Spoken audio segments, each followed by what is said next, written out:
The final blow didn't come in a courtroom or during a screaming match in the kitchen. It arrived as a tiny, glowing notification on my phone screen at 2 in the morning. I had been awake, staring at the ceiling, listening to the silence that had become the hallmark of our house. My phone was on the nightstand, a sentinel in the dark. I was expecting the call, the one she was supposed to make hours ago, the one that was meant to reassure me that her mother was stable after her supposed fall. Instead, a text message lit up the room.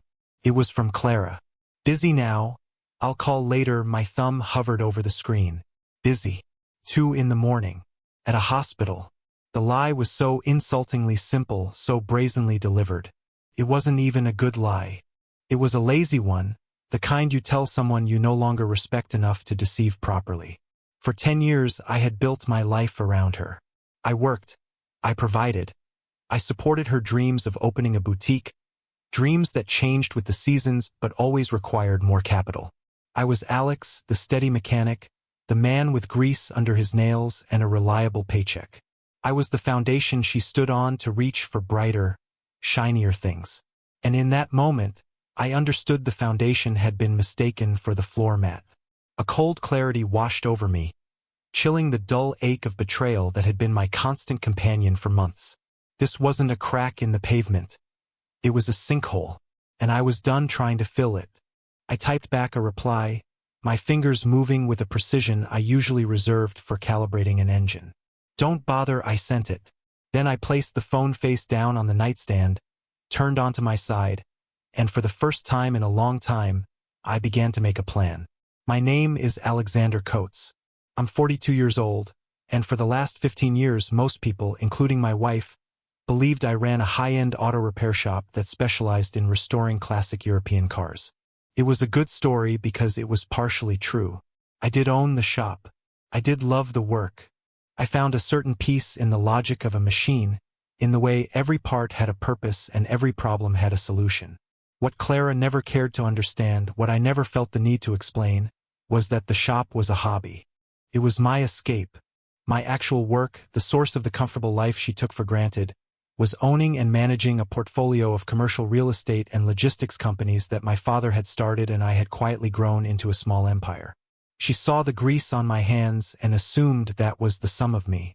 She never once asked why our mechanic's salary could afford a custom-built home in the best part of town and her biannual trips to Europe. She just spent the money. But let me start from the beginning. Our life from the outside was perfect. We had the house, the cars, the circle of friends who were mostly her friends. I was the quiet, unassuming husband who smiled at dinner parties and let her shine. She was vibrant, the center of attention, a woman who collected friends and experiences like she collected designer handbags. I loved that about her. Once I saw it as a life force, a passion for the world that I, in my quiet way, admired. I didn't mind being the stable, silent partner. I thought that was my role. I provided the canvas, and she painted the masterpiece of our life. It was a division of labor I had accepted. The first hints of trouble were subtle. A growing dissatisfaction in her eyes when I came home from the shop, smelling of oil and solvent. A dismissive wave of her hand when I tried to talk about a particularly challenging restoration on a vintage Porsche. "Oh, Alex, that's nice," she would say, her eyes already drifting back to her tablet, scrolling through listings for properties or vacation spots we couldn't possibly afford if I were just a mechanic. Her complaints became more frequent. The house felt small. Her car was getting old. Her friends were all married to investment bankers and surgeons. The implication was always there, hanging in the air between us. I was not enough. My world was too small for her. Her mother, Eleanor, was a constant presence, a whisper in Clara's ear. Eleanor was a woman who measured love in carats and square footage. She had never approved of me. She saw a man in a jumpsuit, not the person who paid her mortgage when her husband's business failed. To Eleanor, I was a stepping stone her daughter had lingered on for too long. "A man's worth is in his ambition, Clara," I overheard her say once on the phone. "Is Alex ambitious? Or is he content to play with his old cars forever?" Then came Marcus. He was a property developer, one of the shiny people from her world. He was all expensive suits, blindingly white teeth, and easy talk of leveraged buyouts and zoning variances. He was everything I wasn't. Clara started mentioning him casually at first. He was a friend of a friend, someone she'd met at a charity luncheon. Then he was a business consultant, helping her network for her next boutique idea. Soon, his name was a constant refrain in our house. Marcus thinks we should invest in this. Marcus says the market in the valley is about to explode. Marcus took me to see the most incredible new condominium development today. I wasn't a fool. I knew what was happening, but I was a patient man. I believed in commitments. I believed in the vows we had taken. I thought, perhaps foolishly, that this was an infatuation, a symptom of her boredom that would pass. I decided to give her the space to figure it out, to come back to the reality we had built. I retreated further into my work at the shop, finding solace in the tangible reality of metal and mechanics. It was a mistake. My silence was not seen as patience. It was seen as weakness.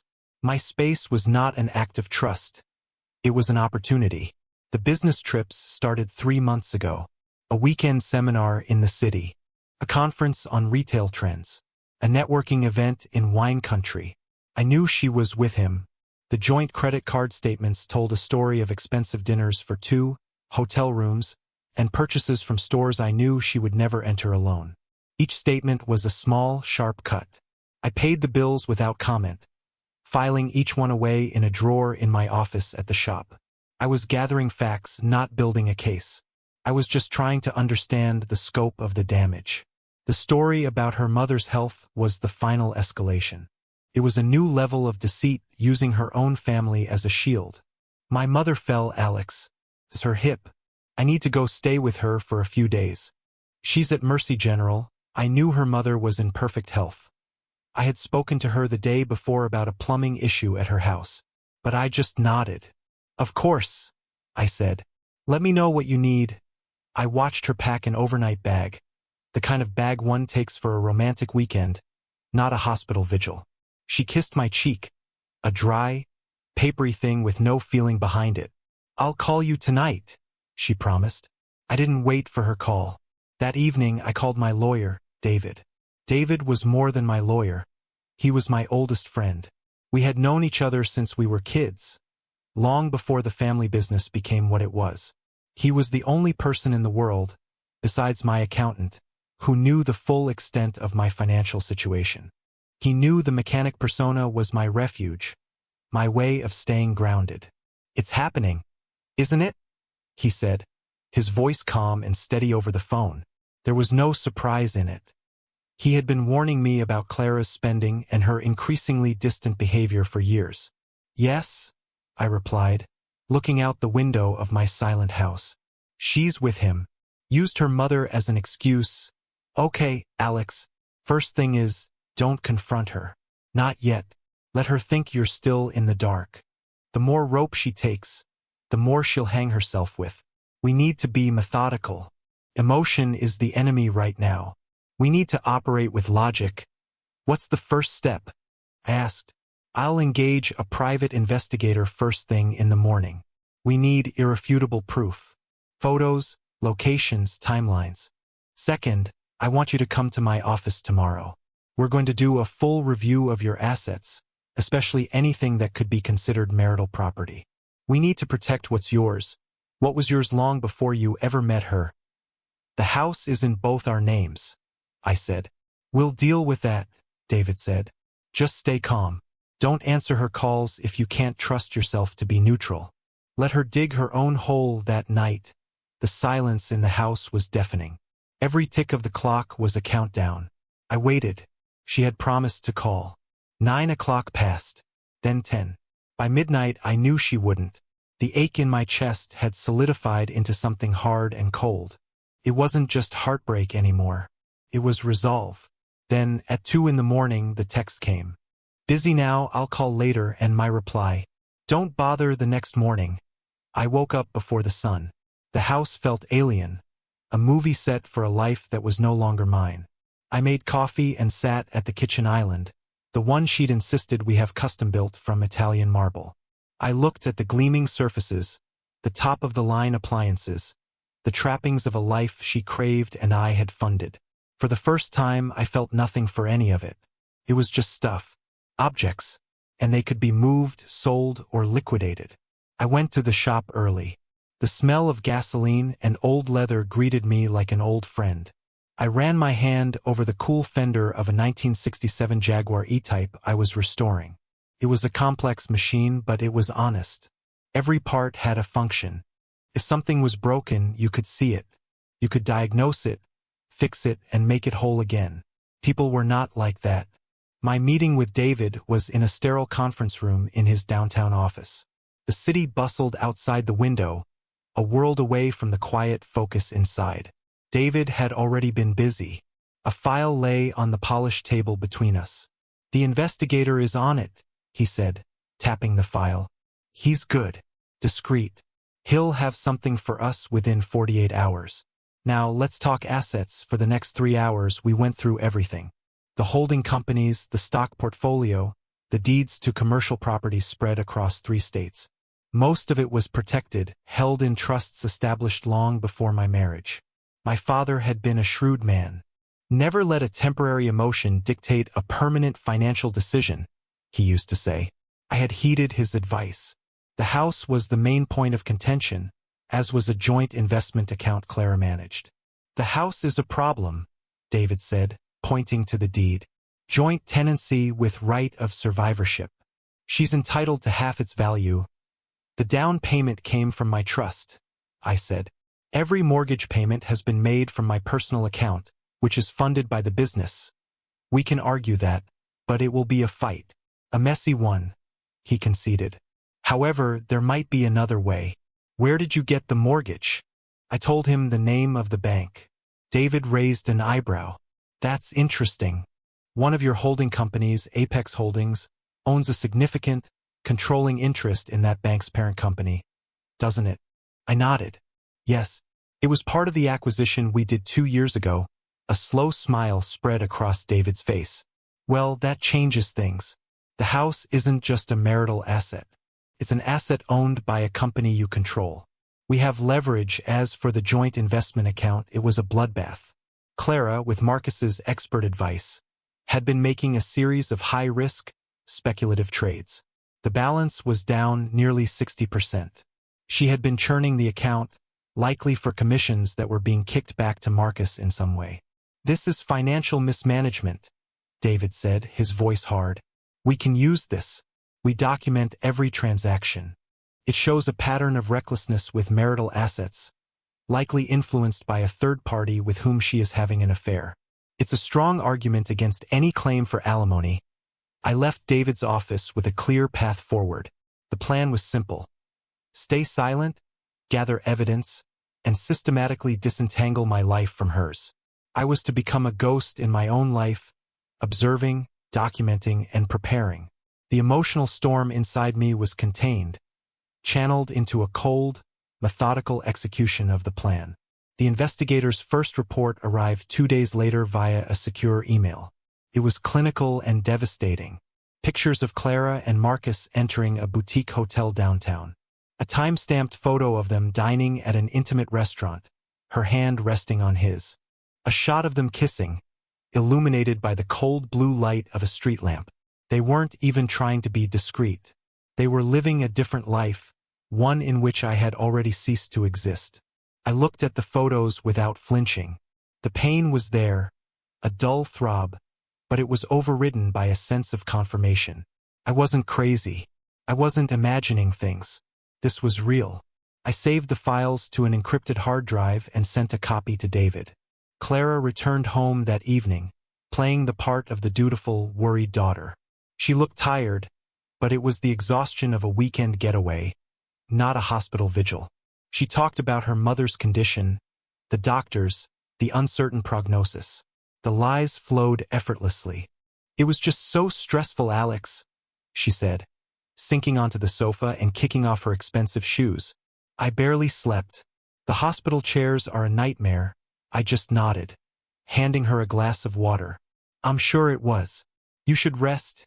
You didn't call, she said, a hint of accusation in her voice. I was worried. Your text said you were busy, I replied, my voice even. I didn't want to disturb you. She accepted the explanation without a second thought. My passivity, my quiet nature, had become my greatest camouflage. She saw what she had always seen. The simple mechanic, uncomplicated and easily managed.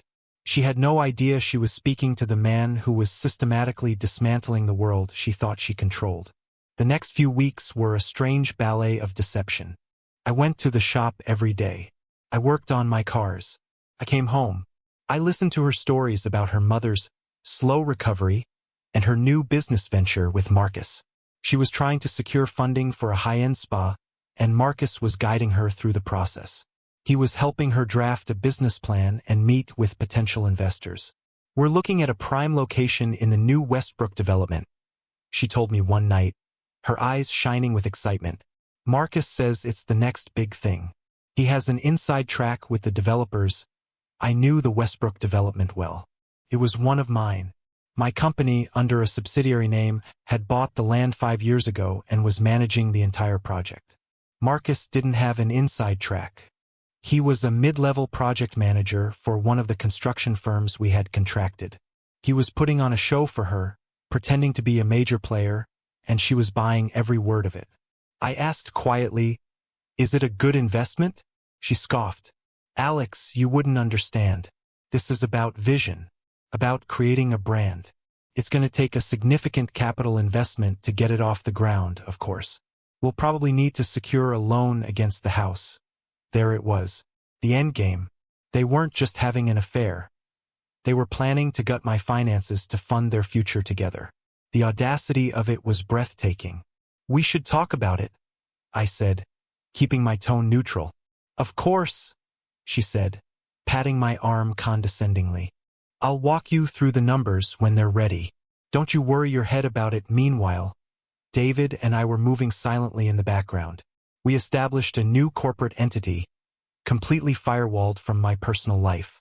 We began the process of transferring assets, restructuring ownership, and ensuring everything that was mine before the marriage was now protected by layers of legal fortification. We initiated a quiet internal audit at the construction firm where Marcus worked, looking for any irregularities. It didn't take long to find them. Marcus was skimming, inflating invoices, and kicking back funds to shell corporations. He was not just a cheater, he was a common thief. The evidence file grew thicker. The investigators' reports, the credit card statements, the logs of their texts, obtained legally through the phone plan that was in my name. A full financial analysis of the joint account, detailing the reckless trades. And now, a preliminary report on Marcus's embezzlement. Every document was a nail in the coffin they were building for themselves. Clara grew more confident, more dismissive. She spent less and less time at home. Her excuses became flimsier. A late meeting, dinner with potential investors, a site visit. I was living with a stranger, a ghost who drifted through the house, leaving behind the scent of expensive perfume and a trail of lies. My composure never wavered. I was a rock, a fixed point of stability she took for granted, not realizing I was the anchor holding the entire illusion together. And I was about to let go of the chain. The breaking point for her came not from me, but from her own greed. She scheduled a meeting with a loan officer at the bank, my bank, to discuss a home equity line of credit. She forged my signature on the initial application. David was alerted through a contact on the bank's board. This was the final piece of evidence we needed: fraud. David called me. "We have everything, Alex. More than enough. It's time to end it. How do you want to play this?" "I want to see her face," I said. "I want to do it in person. Not in a courtroom. In a conference room. Just us and the facts." "I'll set it up," he said. "And one more thing. The audit on Marcus is complete. The board wants to press charges. They're moving to terminate his employment and begin legal proceedings immediately." The first domino was about to fall. I knew Marcus's entire persona was built on the illusion of success. Without his job, without the access he pretended to have, he was nothing. His value to Clara would evaporate overnight. I let the news about Marcus break before our meeting. I wanted her to be off balance, to be desperate. It happened on a Tuesday. Marcus was called into a meeting with Human Resources and Corporate Security. He was fired on the spot and informed that the company would be pursuing criminal charges for embezzlement. His company car was repossessed from the parking lot. His corporate accounts were frozen. By lunchtime, he was a pariah. Clara called me in a panic that afternoon. Her voice was shrill, terrified. "Alex, something terrible has happened. It's Marcus. He's been fired. They're accusing him of stealing. It's all a lie, a misunderstanding." "That sounds serious," I said calmly, wiping grease from my hands with a rag. I was in the middle of timing the ignition on the Jaguar. "Serious? It's a disaster. Our entire project was tied to his position. The investors, they're all going to pull out. What are we going to do?" The word was a bitter pill. "I don't know, Clara," I said. "I'm just a mechanic. I don't understand these things." There was a frustrated sigh on the other end of the line. "I need you, Alex. I need your support. Can we please talk tonight? We need to figure out our finances. Maybe we can help him with a lawyer. We do need to talk about our finances." I agreed. "My lawyer has scheduled a meeting for us. Thursday morning, 10 o'clock. At his office, a sudden silence. "Your lawyer? Why is your lawyer involved?" "He's helping us with some financial planning," I said smoothly. "Given the volatility of your investments, I thought it was prudent to get an expert opinion. Please be there." It's important. She was suspicious, but her own financial desperation overrode her caution. She likely thought she could manipulate me, convince me to pour our money into saving Marcus and her dream. She agreed to be there. The 2 days leading up to the meeting were tense. She tried to talk to me, to soften me up. She made my favorite dinner. She talked about our early years together, the good times. It was a transparent, pathetic attempt at manipulation. I remained polite, distant, and unreadable. I was a stone wall she could no longer find a foothold on. Her desperation grew. She saw her future with the rich, successful developer crumbling, and she was scrambling to secure her fallback position. Me. On Thursday morning, we drove to David's office in separate cars. Felt symbolic. She walked into the conference room with a strained confidence, dressed in a power suit, ready for a negotiation. She saw me, David, and a thick file on the table, and her face tightened. "What is this, Alex?" she demanded. "This feels like an ambush." "This is a meeting to discuss the dissolution of our marriage," I said, my voice flat. Her jaw dropped. Color drained from her face. "What? You're leaving me? After everything I've been through this week? How could you be so cruel?" "Let's not talk about cruelty, Clara," David interjected, opening the file. "Let's talk about facts for the next hour." David laid it all out. He was calm, professional, and utterly ruthless. He started with the investigator's report.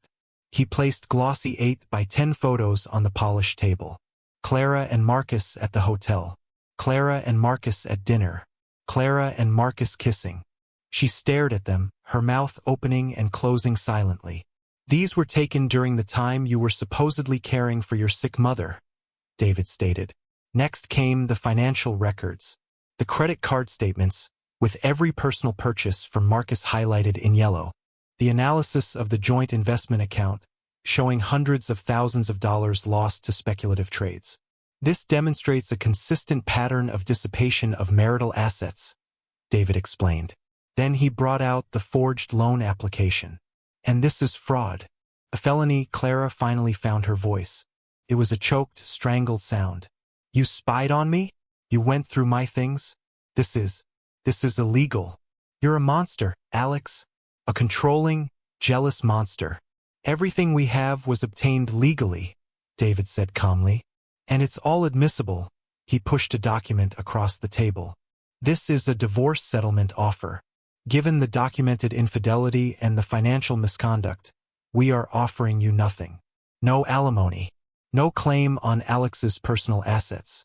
You will walk away with your personal belongings and the debt you've accumulated on your personal credit cards. You have 72 hours to sign, or we will file." and the fraud charges regarding the loan application will be forwarded to the district attorney. She laughed, a hysterical, broken sound. You can't do this. The house is half mine. I'll take you for everything you're worth. A judge will laugh you out of court. You're a mechanic.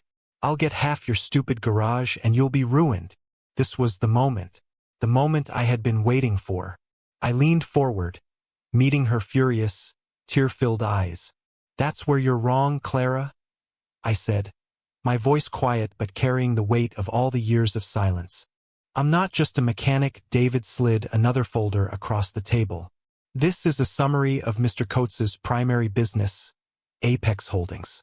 As you can see, it's a diversified investment firm with substantial real estate and corporate assets. Clara stared at the cover page, her brow furrowed in confusion. Apex Holdings? What is this? It's my company, I said. The one that's been funding our lifestyle for the last decade. I let that sink in. I watched the confusion on her face morph into disbelief, then dawning horror. David continued, his voice precise.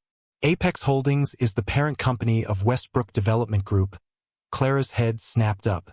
She stared at me, her eyes wide. Westbrook? The development where… Yes, I said. The one where you and Marcus were planning to open your spa. My company owns that land. My company sets the lease terms. Your business plan would have landed on my desk for final approval. She looked like she had been punched. She was gasping for air. But I wasn't finished. Apex Holdings also owns a controlling interest in the construction firm that employed Marcus. I continued. The internal audit that uncovered his embezzlement? I ordered it. The board that voted to fire him and press charges? I'm the chairman of that board. The color was completely gone from her face now. She was as white as the marble countertop in our kitchen. She was looking at me, but she wasn't seeing the man she thought she knew. She was seeing a complete stranger, a man who held all the cards she never even knew were in play. And the house, Clara? David said, delivering the final blow.